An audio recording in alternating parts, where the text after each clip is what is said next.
Olá, olha só, qual é a estratégia de Ciro Gomes para 2022?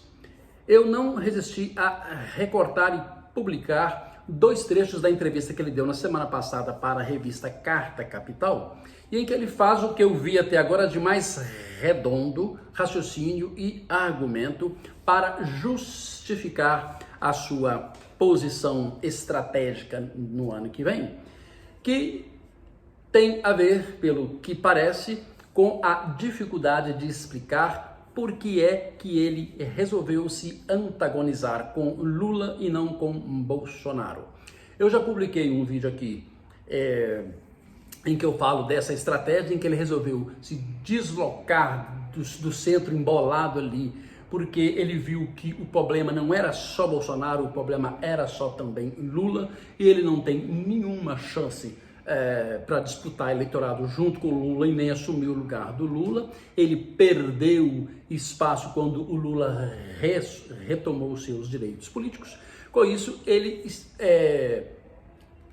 partiu para essa estratégia que parece que é a sua única saída. E vai ser também a grande saga que ele vai ter que passar para tentar explicar aos petistas e tentar explicar à centro-esquerda por que é que ele não está apoiando Lula.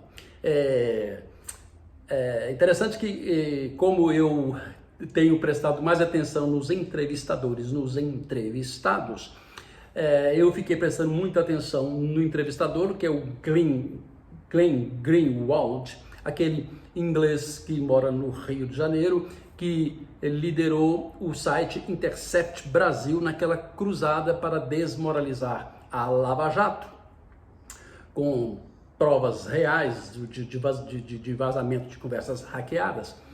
E ele ficou um tanto quanto marcado como lulista, na medida em que ele só vazou conversas que favoreciam o Lula, não é? Então e não é à toa que ele escreve na revista Carta Capital, que é uma revista reconhecidamente de centro-esquerda. Então, estávamos em casa, estávamos em terreno lula-petista, e você percebe nas duas perguntas desses dois trechos do Glenn Greenwald, que ele traduz, de certa forma, voluntariamente ou não, essa cobrança que a esquerda vai fazer que não perdoa Ciro por não estar apoiando Lula. E o Ciro Gomes, ele não acha isso, ele acha que ele teve muitos motivos para estar onde está, ele se acha mais traído por Lula do que os adeptos do Lula acham que o Lula foi traído por Ciro, quando ele foi para Paris e não ajudou em 2018, e como eles acham que ele deveria já estar ajudando Lula em 2022. É muito interessante que tem uma pergunta capciosa e muito sintomática, em que o Glenn pergunta: ora, se o Lula representa o espectro democrático e você é um democrata e você está a favor da democracia, por que é que você está operando para dividir a esquerda e facilitar a vitória do Bolsonaro? É uma pergunta muito capciosa que traduz bem em nome de quem que Greenwald está falando, mas Ciro dá um baile que convém você ver nesses dois trechos. Então, mas Ciro, dado sua resposta que o PT, o Lula, a Dilma, sempre era parte do campo democrático e Bolsonaro não é. Quero entender um pouco melhor sua postura atual, e recentemente perguntaram a você se você arrepende basicamente de se abster do segundo turno em 2018, e você disse que orgulhosamente faria a mesma coisa em 2022 se a escolha fosse entre o Bolsonaro e Lula, e muitos entenderam que isso significa que você não vê Lula como uma escola melhor a Bolsonaro para presidente. Duas questões sobre isso. Primeira é do fato que é isso que você quis dizer com essa resposta.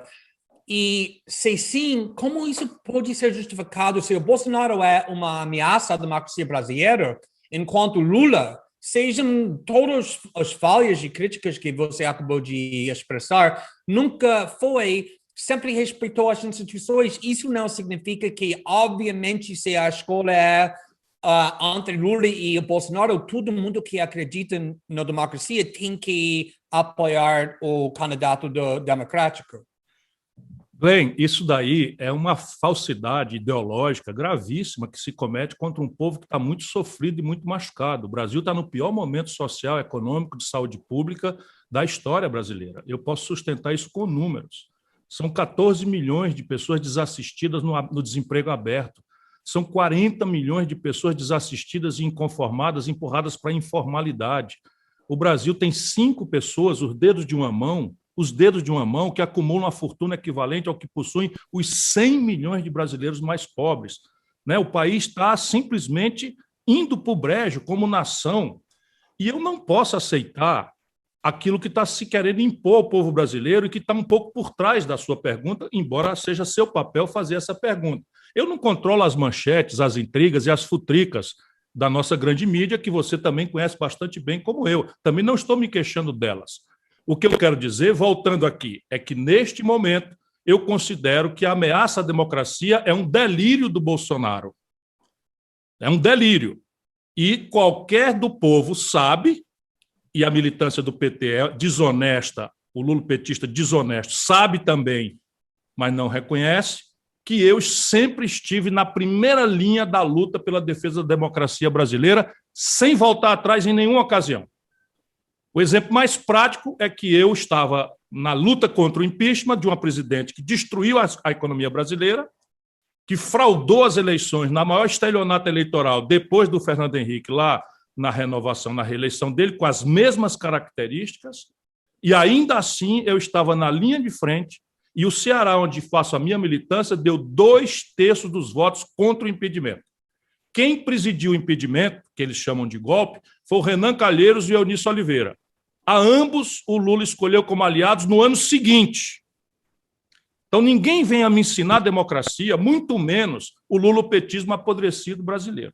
Agora, na hora que o Bolsonaro der um passo fora da linha, como cada vez que ele tentou, ninguém vai ver outro, senão eu na linha de frente, para enfrentá-lo da forma como for necessária. Aliás, declarações muito repetidas em relação a isso eu já dei. Entretanto, o que está em disputa em 2022 é o choque, não é, de um projeto que matou o Brasil, de um modelo de economia política que matou o Brasil. E aí vamos ter clareza. Foi o artigo que eu escrevi esta semana na Carta Capital. O Bolsonaro, na sua boçalidade, na sua incompetência, no seu genocídio, está agravando muito o problema brasileiro. Isso tem clareza. O Bolsonaro é uma excrescência moral, uma excrescência humana, é uma excrescência política que tem que ser banido da vida republicana brasileira pelos mecanismos da democracia. Eu estou na luta pelo impeachment, assinei 3. O Lula não assinou nenhum, porque fica aí nesse em cima do muro, etc. Mas tudo bem, eu assinei 3 pedidos individuais e coletivos, porque considero que o Bolsonaro é um criminoso, comete crimes de responsabilidade. Entretanto, não foi o Bolsonaro que produziu esse desastre. Para quem estiver nos prestando atenção agora, eu faço uma pergunta com toda a humildade, não para seu bofe, para o seu coração, para o seu fígado, nem querendo que você goste de mim, ou querendo que você mude o fato de não gostar de mim. Eu peço para a sua inteligência, para o seu intermédio. Haveria o bolsonarismo boçal, genocida e corrupto se não fosse a contradição profunda, sob o ponto de vista econômico e sob o ponto de vista moral do lulopetismo? Eu paro aqui uma pausa dramática. Vamos parar para pensar. Caramba, São Paulo deu 70% dos votos ao Bolsonaro no segundo turno contra o Haddad. Agora nós vamos chamar o povo de São Paulo numa proporção de 70% de gado, de fascista. Percebe? Se o PT quiser fazer isso, eu estou noutra. 70% do eleitorado do Rio de Janeiro.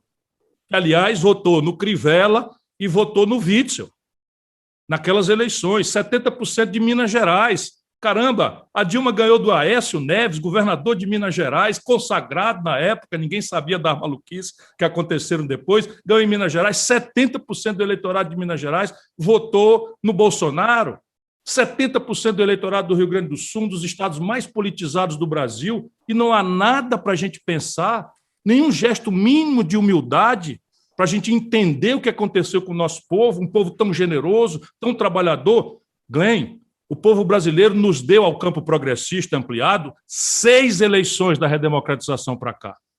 6 eleições o povo nos deu a vitória. E aí agora elege um boçal genocida, não é? Corrupto como o Bolsonaro, e não tem nada a ver com Lula, com as irresponsabilidades do Lula, com a mentira. O Lula foi para as eleições de 2018 mentindo despudoradamente para o povo brasileiro que era candidato. Se a gente não parar para pensar nisso, sabe, eu estou noutra. Eu já fiquei contra essa gente, ó, quando o Lula ficou contra a Constituinte, né, mandou o PT votar contra a Constituição, eu fiquei a favor da Constituição. Quem acertou fui eu. Graças a Deus o Brasil tem uma nova Constituição e nós estamos defendendo a democracia com base nela. Quando o Lula ficou contra o Tancredo Neves no colégio eleitoral, antes expulsou a Beth Mendes, o Ayrton Soares, eu fui para o colégio eleitoral ajudar o Tancredo para precipitar a redemocratização do país. Graças a Deus eu derrotei o Lula neste equívoco grosseiro que tem uma única explicação, ele só pensa no poder. Enquanto mais a situação brasileira se deteriorar, quanto mais grave seja a situação do nosso povo, melhor é o vazio não renovado da falta de ideia do Lula. Desculpa, eu ajudei a vida inteira. Deixa eu dizer mais, o Lula ficou contra o Itamar Franco. Nós fizemos um impedimento. Só um minutinho, Glenn. É história brasileira. Tá. Eu, graças a Deus, fiquei com o Itamar Franco e nós ajudamos a fazer o real. O Lula ficou contra o real. Eu fui lá me arriscar, ajudar a fazer. Acabamos com 35 anos de inflação alta. O Lula queria que a inflação se tivesse, que o Itamar Franco se arrebentasse. O PT propôs o impeachment do Itamar Franco. Espera aí um pouquinho. Não acha que chega, não? Vamos raciocinar um pouquinho. O Brasil não aguenta mais isso. Ciro, um dos motivos para quais eu queria te entrevistar, é sempre um prazer conversar com você, mas neste caso eu tive um motivo específico, que foi a coluna que escrevi na Carta Capital na semana passada sobre qual eu acho que é a situação política envolvendo você. Um dos pontos que eu defendi é que é quase impossível evitar um segundo turno entre a Lula e Bolsonaro, a menos que haja apenas um candidato viável representando a centro-esquerda e centro-direita pro-democrática. Se houver mais, vai dividir os votos e todo mundo vai terminar em terceira, quarta, quinta. 2 questões sobre isso. Você concorda com essa leitura? E quando você argumenta que você seria a melhor pessoa para representar esse campo, tem muitas pessoas com muita ambição política, governadores Leite e Dória e João Moeda e Mandetta e talvez Huck. Qual é seu argumento sobre por que você é a melhor pessoa para representar esse campo? Deixa eu lhe dizer, tudo que está posto hoje é uma ilusão de ótica que eu compreendo com muita tranquilidade pela grande experiência que eu já acumulei. Então, veja, o Lula teve finalmente restabelecido as franquias democráticas que lhe foram subtraídas por um processo arbitrário, absolutamente suspeito, que eu denunciei desde a primeira hora.